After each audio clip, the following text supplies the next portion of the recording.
আসসালামু আলাইকুম ওয়ারাহমাতুল্লাহি ওয়া বারাকাতুহু। আমি রেকসোনা, আমার চ্যানেলে আপনাদের সকলকে স্বাগত জানাই। আজকে আমি মাখা মুড়ির রেসিপি নিয়ে এসেছি।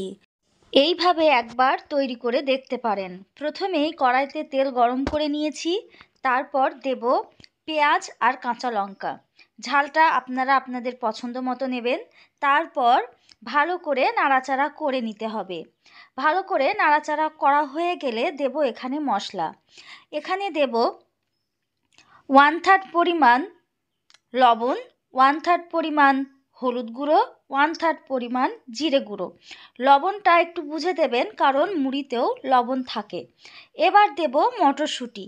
মটরশুঁটিগুলো দিয়ে ভালো করে ভাজা ভাজা করে নেব, যতক্ষণ না মটরটা একটু নরম হয়ে আসছে। এখানে আমি 150 গ্রাম মতো মটর ব্যবহার করেছি আর 200 গ্রাম মতো মুড়ি। এই দেখুন, মটরটা আমার প্রায় হয়ে এসেছে। পেঁয়াজ, মটরশুঁটি সব কিছুই আমার কুক হয়ে গেছে। এবার দেব মুড়ি। 200 গ্রাম মুড়ি এখানে আমি নিয়েছিলাম। ভালো করে মিশিয়ে নেব। ভালো করে সব কিছুর সঙ্গে ভালো করে মাখা মাখা করে নিতে হবে। তারপর সিমটাকে অফ করেও মাখা মাখা করে নিতে হবে।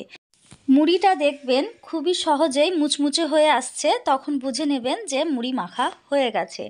এইভাবে একবার অবশ্যই ট্রাই করে দেখবেন, খেতে দুর্দান্ত হয়। আর আমার চ্যানেলটাকে অবশ্যই সাবস্ক্রাইব করবেন, লাইক করবেন, কমেন্ট করবেন, শেয়ার করবেন আর বেল বাটনটাকে প্রেস করবেন।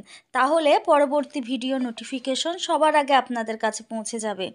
তাহলে দেখলেন তো মটরশুঁটি দিয়ে মুড়ি কত সহজেই মাখা যায়। এই মুড়ি ভুনাটা অবশ্যই একবার ট্রাই করবেন। থ্যাংক